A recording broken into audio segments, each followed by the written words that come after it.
All right, we're back with the SilmFilm scripts discussion, season 3, episode 5, part 2. We are still in Act 1.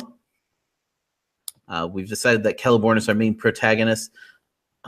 Do we have him? So, just to kind of make sure that I understand this correctly, do we have him returning to? Do we have him returning to Doriath first, or actually, I'm kind of, given that we were just complaining about the road. You want to show him on the road to start. I actually kind of want to, yeah. I think I would prefer to see him in all of these places. You know, we've already seen all these things, so it's not like this is news to us. Well, I assumed that if we were going to have a debriefing scene, we weren't actually going to show Thingol and Celeborn sitting next to each other talking. We were going to go show what happened. I guess. Okay. But you're right. We could do it in some other way. My only reason not to do it before he gets back to Doriath is because it's way too compressed time-wise. It'll feel rushed. But we could start with him on the road, coming back, and everyone being like, "Oh, I'm so glad we're getting back to our home that looks exactly like the road because there are no roads and we don't have homes." but you know, his little group could be. Where we're going, we don't need roads. Exactly. But his little group could be reacting to, "Hey, we've been away for a long time. We're happy to be back." So that kind of preps us to be ready for a long. We've been around. We've been gone for. Actually, I have no idea how long we've been gone for. Right. Well, that's the thing is we can't say how long it was. So all we can do is have them act like it's been a while and that they're happy to come back. Mm-hmm. Yeah. So we could start with that. Do we want to show Thingol before we show Celeborn? No. Okay. I think we see Celeborn first. We need to get him right away. Okay.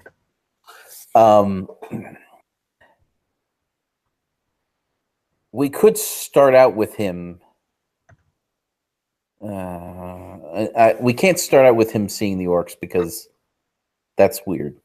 Yeah, no. We didn't pay for that yet. Okay. So we have him traveling. There was some discussion of him being sent off to Círdan to get pearls. Which, I mean, I don't know how many discussions we need to have about pearls in this season. Well, after he comes back and debriefs, he can be sent off again. So it becomes clear that that's his job, is to go places and talk to people. But he needs to he needs to have something to do in this episode.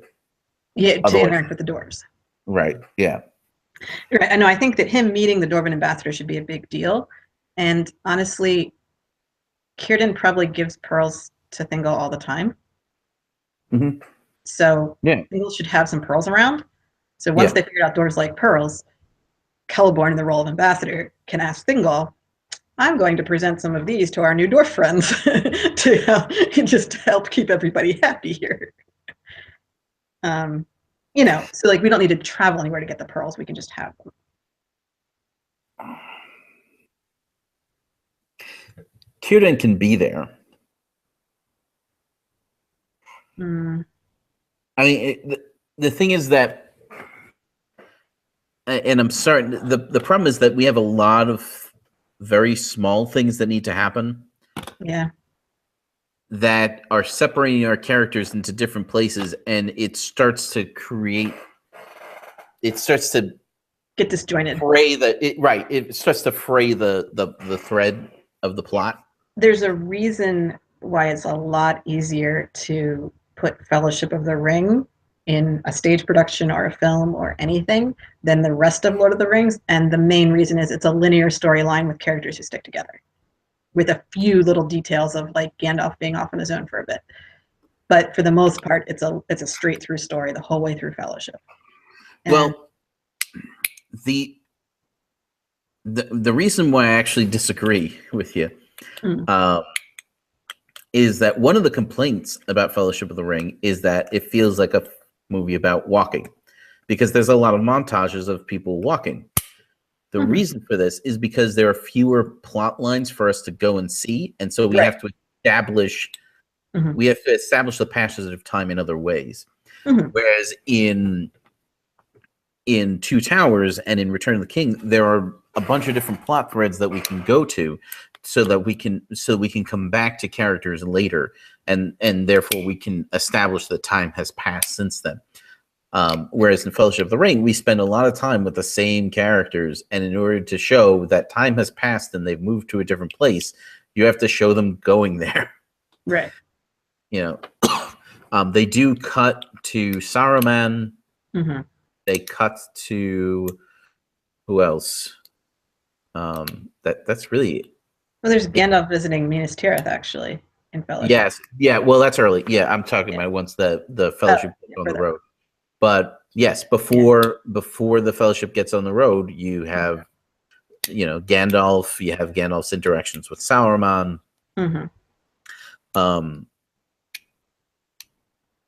So there's stuff that's happening. There's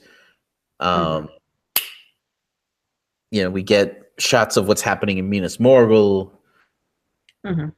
So there's stuff that's happening that's not where the Fellowship isn't. Right. To give the camera something else to do while the main characters are getting from one place to another.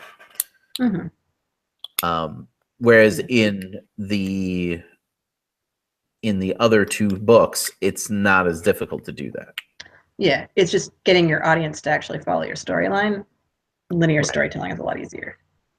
Yeah, no, I get that. I mean, if you've seen the third Pirates of the Caribbean movie, yes, I've had to explain that movie probably about 40 times because a lot of people don't understand what's happening because there's 4 or 5 different points of view. Everybody has their own thing that they're trying to. Right. Part of the issue is that is a movie about everyone betrays everyone else and backstabs them. So there's a lot of false things being said that you have to sort through to figure out what the actual motivation was. Yeah, so it's tricky. Yes. Everybody is trying to get one over on everybody else. Yes. But once you understand that, and once you kind of assume that, and are immediately saying, okay, what is this person's deal? What are they trying to do here? From the get-go, it's easier to figure out. Whereas if you're watching and you go, oh no, that person just betrayed that person.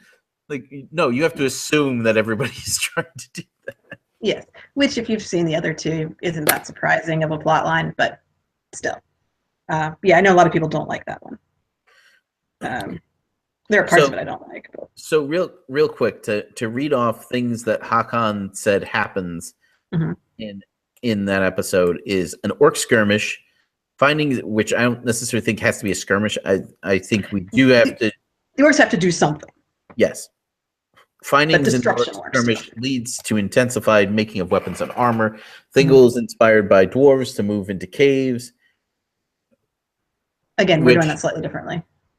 Yeah, but the only way, well, the hosts actually really liked that idea also. They do, but they're kind of turning it around a little bit. Okay. Thingol is inspired by dwarves moving to caves. Caves by Esgaluin. Yeah, that. Okay. Celeborn with entourage meets with Círdan while collecting pearls to pay dwarves. Celeborn says Thingol wants everybody to move to Menegreth. Círdan says he and the Fellowhaven won't. Celeborn warns him of the risks. Sindar and dwarves working on the cave in the cave. Blah blah blah blah blah. Okay. Aeol and dwarves. We're not doing Aeol in this episode apparently. There are things I want to do with Aeol, and I want it to be cool. So we're doing Thuringwithel can't be reporting to Sauron that a lot of elves seem to have disappeared because she's not there. Tevildo can be there. Yeah, we haven't done anything with him yet. So, because technically, I think is he in charge with Sauron not there? I mean, you would think. But Boldo probably doesn't feel like he answers to him. No, Tevildo is not really a chain of command type. He kind of does his own thing. Yeah, that's true. He could very well. Well, Drogluin is not in charge. Right. He's crazy. Right, and tortured and such. Yeah. Okay. Yeah, Bulldog is in charge of the Orc army. Yeah. Tevilda would have to be doing his own separate mission on his own, which would make sense that he would be a spy then. I mean, why not? I mean, I realize it's really Thringlethel's thing because she's into secrets and spying, but he could also do a little bit with that. Okay. This list that Hakan has here is impossible. There's no way that that's a single episode of television. It just isn't. Sorry, Hakan. I think he was putting out ideas of things we could do, not necessarily everything has to happen. Yeah. And there's ways we can work. No, most of that's going to happen, but I can tell you right now that some of it just wouldn't work. Okay. What I'm saying is that if Celeborn is the protagonist of this episode, and we're going to be spending time with him, establishing his relationship with Norn, he can't leave Doriath again once he gets there. Yeah, I hear you there. But Beleg could. So Beleg could be the one who goes to visit Cudad. Yes. I mean, we've got characters. We can make it work. I mean, we could send Daron somewhere if we had to, but no. He's going to stay in Doriath. They also suggested that Saros should be introduced at some point. I don't think he should be introduced in season 3. I feel like it's too early.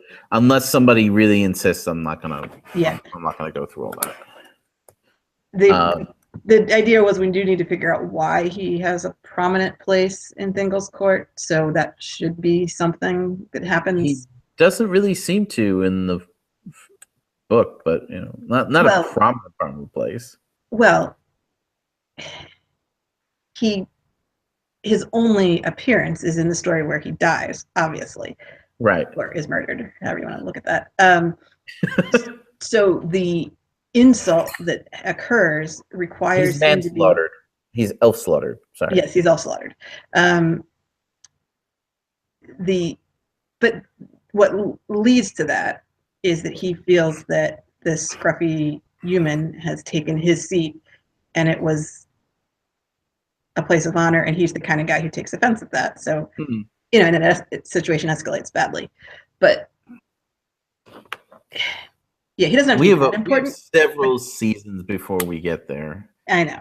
And I feel like the more unimportant he actually is, the better that works out. The better that is. Yes. Yeah. It's just we probably want him to do something at some point before the scene where he dies. Yeah. He just seems like a petty functionary. He does. He has all the markings of that. Like in the Hobbit film, there was not only the master of Lake Town, but there was also his sidekick. Yes. Like he's kind of the sidekick character where he doesn't actually need to be there at all, but Yeah. Okay. So and we could just have him be in charge of the wine cellar or something. It's not a big deal. Yeah. Okay. He's his butler. So if we do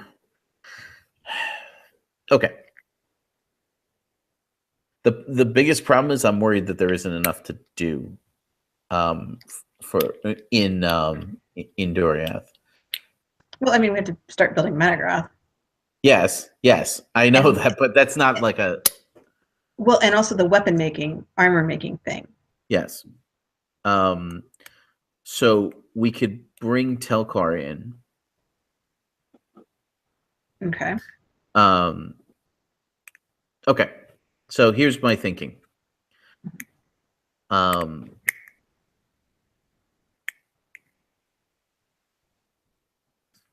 thinking that Norn is present when Celeborn returns. Okay. And Thingol doesn't necessarily have huge reasons to he doesn't understand like intrigue yet. Right. So he doesn't necessarily kick Norn out when Celeborn is reporting in, right? Because impending doom is not necessarily something you want to tell even your own people right away. Right. Not without like figuring out a solution first. Or even knowing what the problem is. Like, Thingol's hearing Celeborn's report for the first time, too. So he doesn't necessarily know what the guy's going to say. Right, yes. So maybe in the future, Thingol will think to have these private conversations in a private room somewhere. But yes. He doesn't have private rooms yet because they live outside. Yeah. So it's cool. So I'm thinking that Norn tells them that they need weapons, that they need armor. And they can't. And I think that Norn tells them, you can't be living here. You're going to get slaughtered. Like, are you kidding me? You know? Yeah. Norn has to be the one who looks around and says, how would you defend this place? Like, I don't see any method of defense. We're standing in the middle of a glade in trees, and what? Like, I think I'm gonna go home now because you guys are doomed. Right. Except he doesn't say that, but that's his take. So yeah, he would have to bring the Dwarvish wisdom to the situation. Right. And I'm thinking that that's when, so that he and Thingol kind of discuss talk about, like, that's when the exchange about pearls for weapons and armor plus building us awesome fortifications comes up. Mm-hmm. Yeah.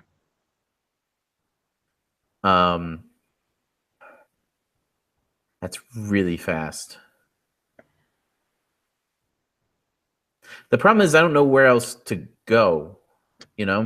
Yeah, no, I hear you. So we know what the end result's going to be, but they don't necessarily get there right away. So the idea of building fortifications might not be the first thing that's figured out. They might be like, oh yeah, weapons, we want weapons. And so they might make a deal with the pearls for weapons. Or they might do the fortification idea first and not the weapons yet. Like, one or the other comes up first. What if Norn is like, you know what? No, nope. You guys are toast. I'm out. And not only am I out, but I have to go back and tell Azaghal what's going on, because you guys are clearly toast. Yeah, I think the hosts wanted the dwarves to be portrayed as very practical and in things for themselves and not particularly noble, which was, I thought, a bit problematic if you're introducing a race for the first time and then saying, and these people are greedy and self-serving. Like, it's kind of like you make them the Ferengi of Middle-earth. And so they are materialistic, and it's a proper way for a dwarf to be. Well, like, to a point, yes, but the nobility needs to be there too. Yes, I guess. Yes, I agree. The issue is, I think, that their motivations are completely alien, and they have to feel alien. Sure. Like the way that they think about things is like, yeah, greater good and all that. We need to get something out of it now, though. Right. No, and I don't mind portraying that. It's just, if Norn's reaction is perceived as cowardice or abandoning your new friends the first sign of trouble, like anything like that's going to look pretty bad. So he can't just say that. No, it's not that he's like afraid for his personal safety per se. I mean, yes. Right. I mean, that's a concern. If the elves get slaughtered and he's the only one there, he's also going to be slaughtered. Right. So he's aware of that. But that's the thing. That's not his motivation. His motivation is a little bigger picture, I think. Yes, I agree. But also, I think he's got to be thinking, this is not the time for us to be involved with you people. like this is not. Yeah. I agree that consideration comes up, but we've also established that Norn actually likes the elves. He thinks they're kind of cool. He's very enthusiastic about them. So I would want him to be at least a little bit worried that his new friends are in danger. Right. Like, not just peace out, dudes, but no, I agree. How do I save you? It has to be part of his. Right. But I think that part of the early stages of this episode and the way that we make it is for Celeborn to kind of have to convince him to help. that it's possible to help them. That it's it may be the point where Norn is like, there's just no way. There's no way that you guys are going to be ready. That's another thing. There's no so the elves can be ready for I would posit a guess that the elves can be ready for combat more quickly than dwarves would be in similar circumstances. Okay. Yeah. Because dwarves are used to being able to take their time and focus more on defense and offense and things like that. Right. And we know that the elves aren't going to be prepared in time. Anyway, they're barely prepared in time to keep the green elves from being completely annihilated. And that's several episodes down the road. Right. So I'm thinking that it's not necessarily that Norn isn't willing to help, but he doesn't see how he can. Right. So he would express concern with, what are you going to do? How are you going to survive this kind of thing? Where are you going to go? Like, he might be thinking not only does he have to flee back to the mountains and the strongholds of the dwarves, but where are the Sindar going to go? Is there anywhere they can flee? And they're not thinking about fleeing. So that's where you get the, we have to do something else idea. Yeah. So I'm thinking that the debriefing scene itself is our first scene. Okay. That we see Norn's rising discomfort. But he doesn't voice his concerns right away. He's a dwarf. He wants to figure out what's going on. Yeah. Right. But let's take a break real quick before we discuss that. Okay. So if you're watching us live, hang in there. We'll be right back. If you're watching us in the future on YouTube, definitely like and share the videos if you like and want to share them. If you haven't yet, feel free to subscribe. Check out the links below so you can get information on the SilmFilm project, Mythgard Institute / Academy, Signum University, the Tolkien Professor, and all of the other people who are involved in the SilmFilm project. So we'll be back in a minute.